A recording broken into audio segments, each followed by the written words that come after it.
Hi guys, welcome to the 11th video in my reviews of Warhammer Conquest, where unsurprisingly I'm reviewing issue 11. It's a great issue for Primaris players, this one, because we have these bad boys.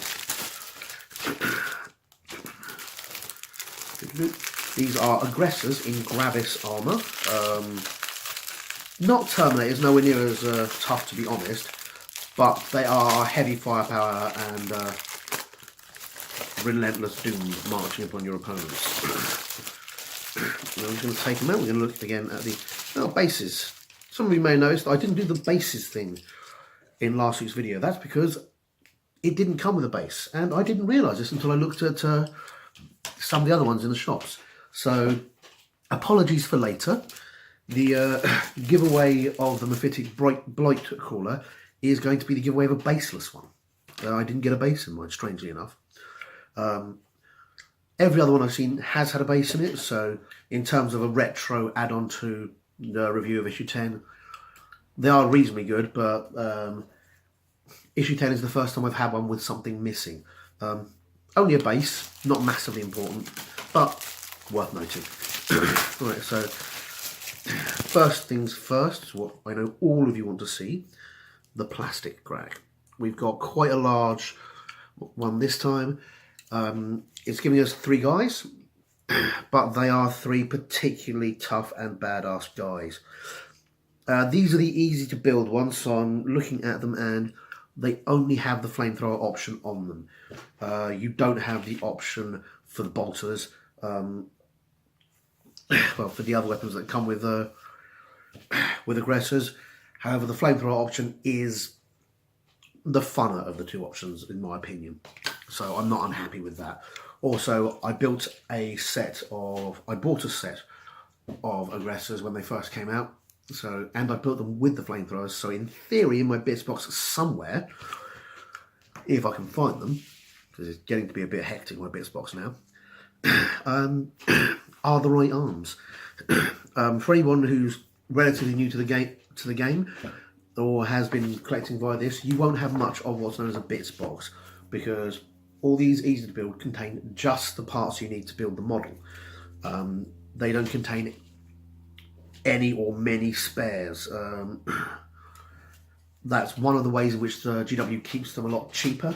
There's often been a bit of muttering about GW's prices. They can be quite high compared to other models, but the balance to that was GW provided multiple options to build your models, so you could personalize them to what you needed and what you wanted.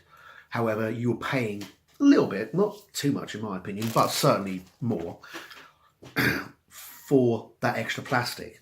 Now, GW have listened, and what they've done is bring out these easy to build ones, which serve 2 functions. One, they go together in one way and one way only, so you can't get them wrong.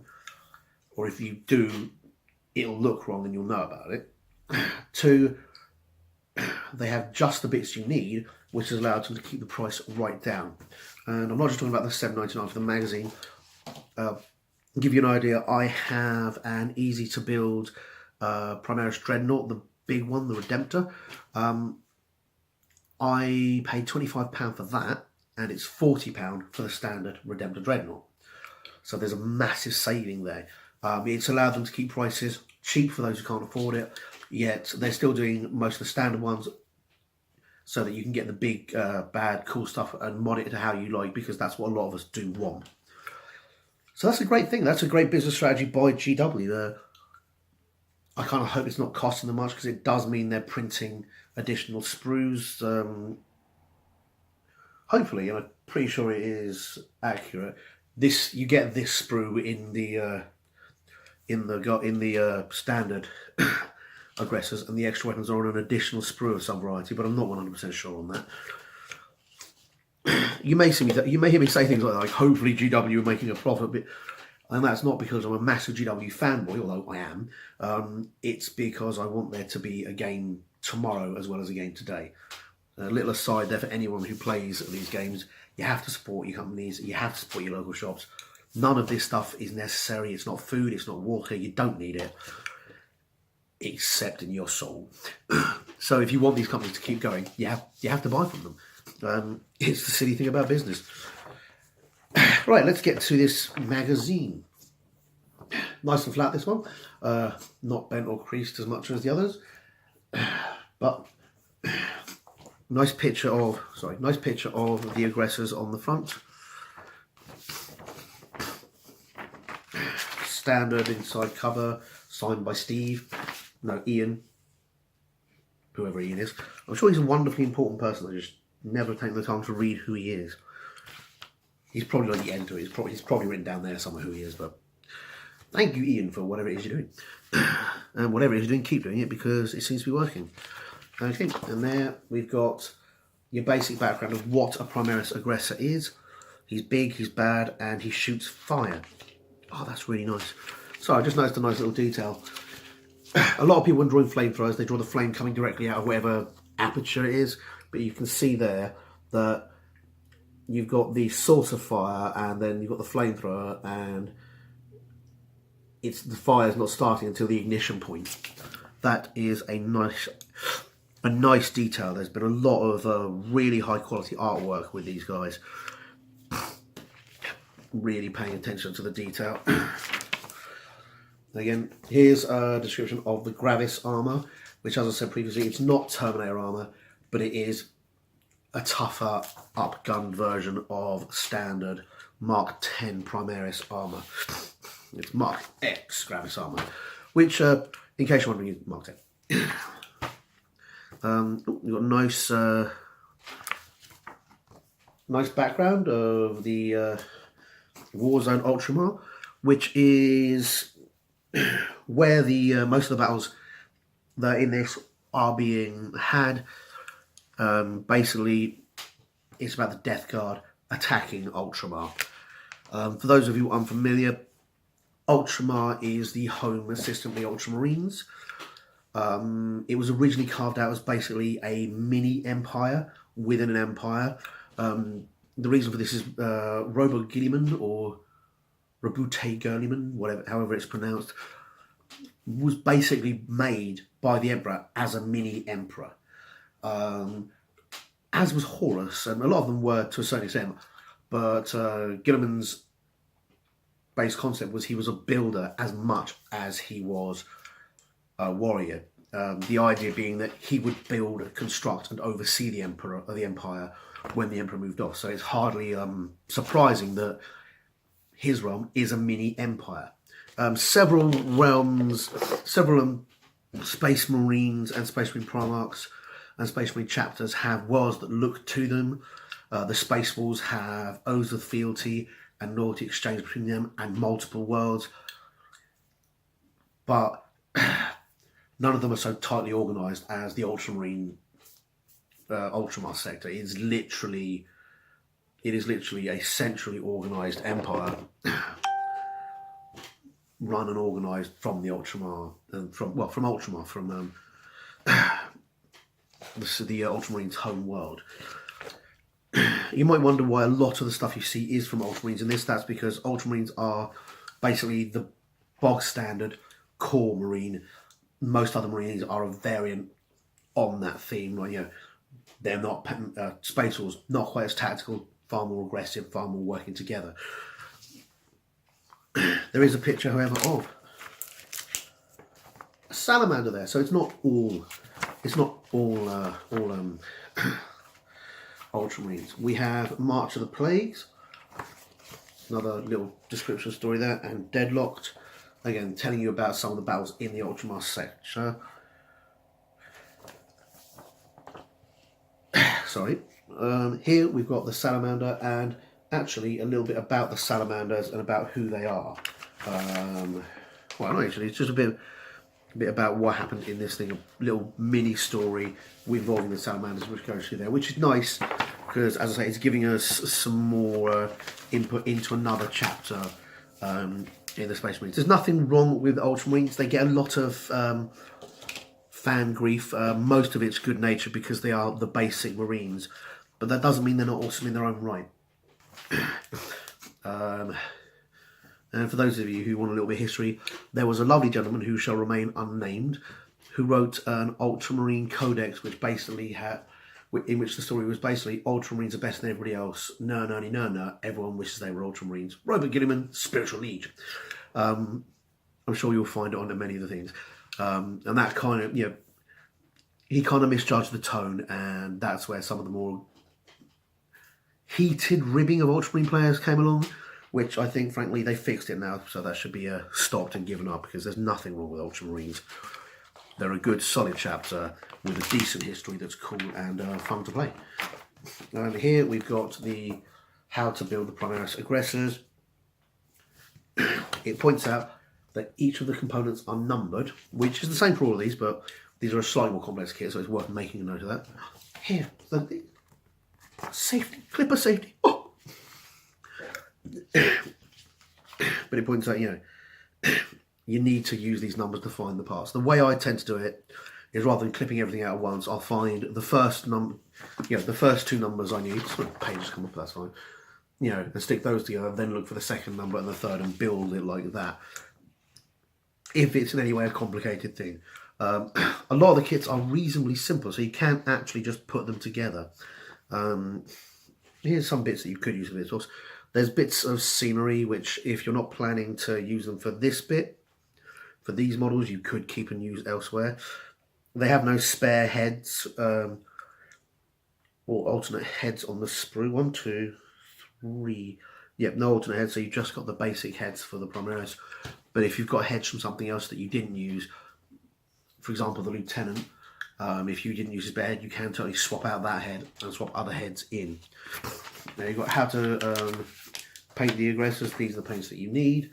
Coincidentally, we're still using the same paints that we've got. It's almost as if they planned this, which I think is really a good part of this. And again, we're going through explaining the base coating, adding the layers, adding the washes. All this is done using techniques you've already learned from the previous magazines.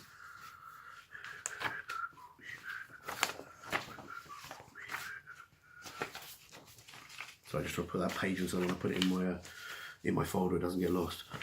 Some of you may notice last week some newsagents got the $7.99 folders. These folders were initially made to be a free giveaway with the subscription, so you had something to keep your magazines in. They're really nice, they're really pretty. I'm not entirely sure they're worth $7.99 though, which is what they're selling them for. So it's £8, which is the same as the magazine with the models for a ring binder. I fear they may have misjudged that. But a lot of people will buy them because a lot of people will like them, and a lot of people like me are completionists. And I did consider buying it, but I don't have that much money. Here you've got another mission, Cleansing Flame. This is introducing these guys. You can see how tough these guys potentially are, because it's these three guys against all of those guys, which is really cool. Aggressors are very nasty and very damage dealing, hence they're called aggressors. You've got the basic rounds, but also you've got the stats for the aggressors.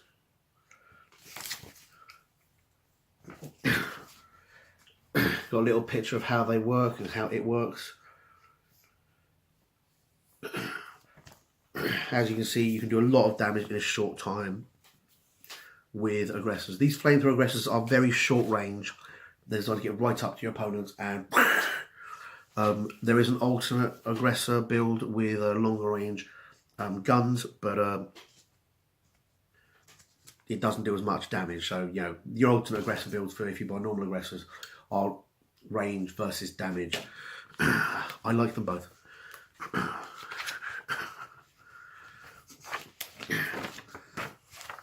And here's some of this. Here's the basics on the game sets. It tells you how automatic hits work. With flamethrowers, what you do is, because there's fire everywhere, you don't roll to hit, you roll to see how many hits you get, and then you roll to wound. Flamethrowers are nasty. They're not that strong, so armor saves and things like that are how you survive them, or staying out of their range. Flamethrowers have a very short range. The easiest way to survive a flamethrower is to kill it before it gets to you. Yep, Here's the basics for the rules, how to set it up, what your objectives are. And again, if you read this bit, you can read you've got 3 aggressors for the Space Marine side, and for the Death Guard you've got 12 Poxwalkers and 3 Plague Marines. It's also worth noting, in order to get close enough, these aggressors have tougher armour, hence the Gravis armour, which will keep them alive for a little bit longer. And here we've got extra rules explaining how the plasma gun, the blight launcher, and the multi-melter work. I think we might have had those explanations before, but it never hurts. Actually, I don't think we have. They're giving you lots of rules to cover this, which is quite cool because it basically means that you're building your own mini rulebook as you go along. And finally, the bit I know most people like, we've got the next 2 weeks. Next week, we have this Death Guard character who is called Blightspawn. Yeah, nice name. He's disgusting, he's gross, he's got is that a rattle or microphone? And he's got a little dude. Oh, that's so cool. One of the things I love about Nurgle is... Boop. Sorry, I'm trying to zoom in. No, never mind. Is the little Nurgling dudes that come along with them. They are disgusting and adorable. And first piece of scenery. You may recognise the pictures off of the map you got. These are, off the playmat you got, these are basically Imperial cargo containers.